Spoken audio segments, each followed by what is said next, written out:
Welcome back to the మా YouTube channel అనంత జ్ఞాన. ఈరోజు మనం ఎంతో మహిమాన్వితమైన అష్టాదశ శక్తిపీఠాలలో 5వ శక్తిపీఠం శ్రీ జోగులాంబాదేవి ఆలయాన్ని దర్శించుకుందాం. మీరు కూడా నాతో పాటు వచ్చేయండి. మనం అలంపూర్ చేరుకోవాలంటే ముందుగా మీ హోమ్ టౌన్ నుండి కర్నూలుకు చేరుకోవాలి. బస్సు సహాయంతో కానీ లేదా రైలు సహాయంతో మీరు కర్నూలుకు చేరుకోండి. అక్కడ నుండి మీరు అలంపూర్కి బస్సు మార్గం ద్వారా చేరుకోవచ్చు. అలంపూర్ నుండి వాకబుల్ డిస్టెన్స్లో మనకు టెంపుల్ ఉంటుంది. అలంపూర్ తెలంగాణ రాష్ట్రంలో తుంగభద్ర నది ఒడ్డున ఉన్న ఒక నిద్రిస్తున్న పట్టణం. అలంపూర్ శ్రీశైలం పశ్చిమ ద్వారంగా పరిగణించబడుతుంది. ఈ ప్రాంతాన్ని అనేక దక్షిణ భారత రాజవంశులు పాలించాయి. జోగులాంబ ఆలయంలోని ప్రధాన దేవతలు జోగులాంబ మరియు బాలబ్రహ్మేశ్వర స్వామి. దేశంలోని 18 శక్తిపీఠాలలో జోగులాంబాదేవిని 5వ శక్తిపీఠంగా పరిగణిస్తారు. ఇక్కడ మనం జోగులాంబ అమ్మవారితో పాటు బాలబ్రహ్మేశ్వర స్వామిని దర్శించుకొని నవబ్రహ్మ ఆలయాన్ని కూడా దర్శించుకోవచ్చు. విష్ణుమూర్తి తన విష్ణు చక్రంతో సతీదేవి మృతదేహాన్ని ఖండిస్తాడు. మొత్తం 18 భాగాలలో ఊర్ధ్వదంతం పడిన చోటే అలంపూర్. ఇక్కడే అమ్మవారు జోగులాంబగా అవతరించారు. మనం ఆలయంలో ఎంటర్ అవ్వగానే ముందుగా మనకు బాలబ్రహ్మేశ్వర స్వామి ఆలయం కనబడుతుంది. ముందుగా బాలబ్రహ్మేశ్వర స్వామి ఆలయాన్ని దర్శించుకున్నాక భక్తులు అమ్మవారిని దర్శించుకోవడానికి వెళ్తూ ఉంటారు. మనం కూడా శ్రీ బాలబ్రహ్మేశ్వర స్వామి ఆలయాన్ని దర్శించుకుందాం. అంతకంటే ముందు పక్కనే ఉన్న పూజ సామాగ్రి కావాలంటే తీసుకోండి. ఇదేనండి బాలబ్రహ్మేశ్వర స్వామి ఆలయం.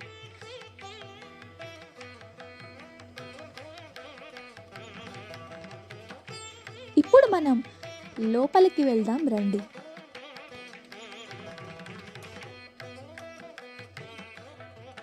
మేము వెళ్ళినప్పుడు భక్తులు చాలామంది ఉన్నారు. టైం సరిపోదని ముందు అమ్మవారిని దర్శించుకుందామని అమ్మవారి టెంపుల్కు వెళ్తున్నాం. ఇప్పుడు మీకు కనిపిస్తున్న మెట్లు తుంగభద్రా నదికు. మీకు తుంగభద్ర అనేది కూడా చూపిస్తాను. ముందుగా అమ్మవారిని దర్శించుకుందాం. పరమ పావనమైన అలంపూర్ క్షేత్రంలో జోగులాంబ అమ్మవారు పీఠాసన రూపంలో మహాతేజోవంతమై దర్శనమిస్తారు.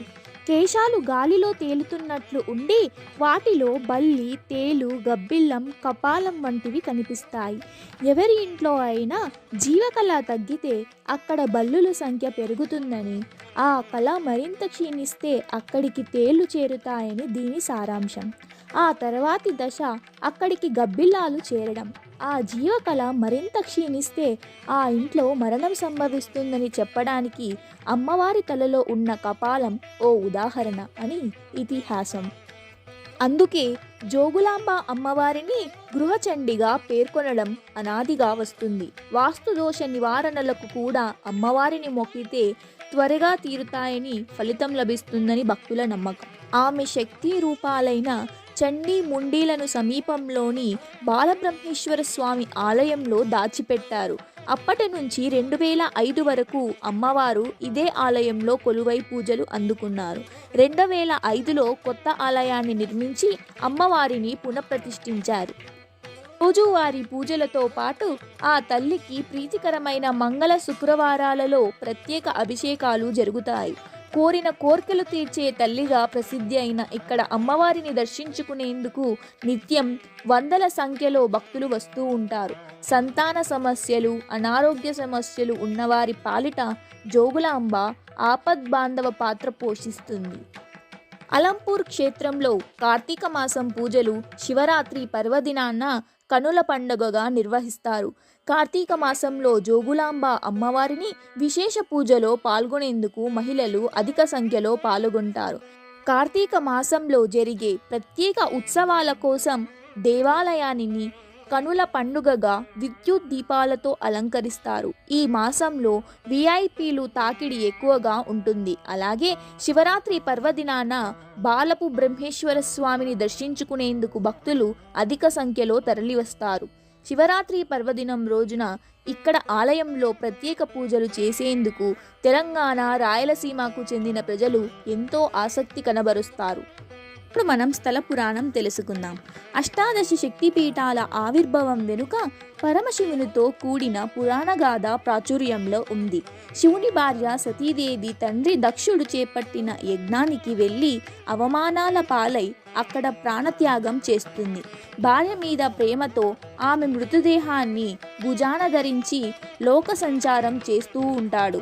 అదే సమయంలో శివవర ప్రసాదంతో మృత్యువును జయించానన్న అహంకారంతో తారకాసురుడు అనే రాక్షసుడు ముల్లోకాలను పట్టి పీడిస్తూ ఉంటాడు.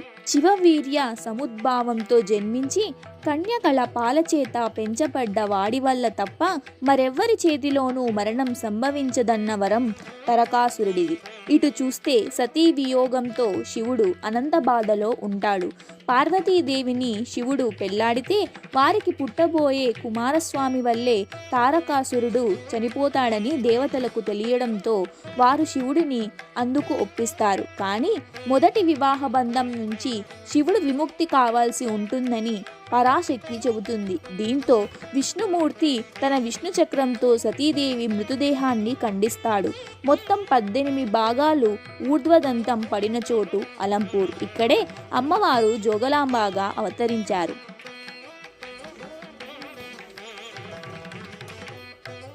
ఇప్పుడు మనం కంచి కామాక్షి అమ్మవారిని దర్శించుకోవడానికి వెళ్తూ ఉన్నాం. మనం అలంపూర్ బాలబ్రహ్మేశ్వర స్వామి ఆలయంలో చూస్తే ఎక్కడ చూసినా మనకు శివలింగాలే కనిపిస్తాయి.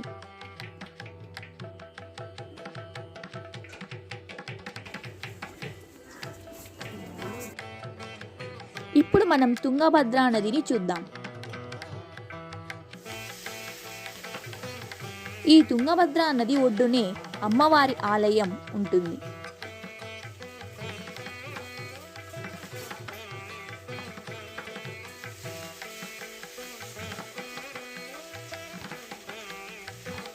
చూడడానికి వాతావరణం ఎంతో ఆహ్లాదకరంగా కనిపిస్తుంది. ఇప్పుడు చూస్తున్న ఆలయాలే నవబ్రహ్మ ఆలయాలు.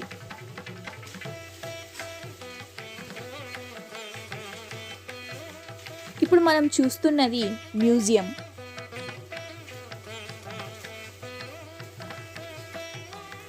Archaeological museum Alampur.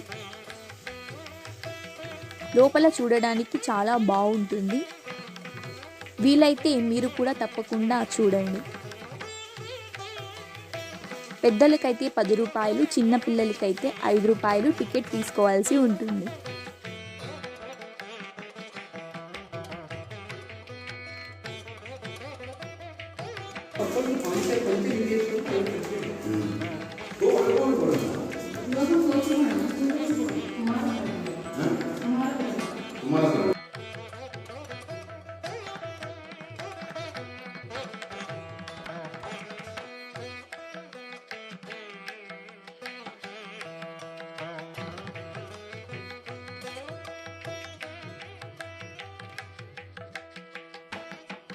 ఇవండి అలంపూర్ జోగులాంబ ఆలయ విషయాలు. ఈ శక్తిపీఠాన్ని మీరు కూడా దర్శించి ఆ అమ్మవారి కృపా కటాక్షలను పొందండి. ఈ వీడియో మీకు నచ్చినట్లయితే ఇప్పుడే మా యూట్యూబ్ ఛానల్ని లైక్ చేయండి, షేర్ చేయండి, సబ్స్క్రైబ్ చేయండి. పక్కనే ఉన్న బెల్ ఐకాన్ని యాక్టివేట్ చేసుకోండి. మీరు సబ్స్క్రైబ్ చేయడం వల్ల ఇలాంటి మరెన్నో వీడియోస్ చేయడానికి మాకు సపోర్టివ్గా ఉంటుంది. మీరు లైక్ చేయడం వల్ల ఈ వీడియో ఇంకొంతమంది భక్తులకు చేరుతుంది.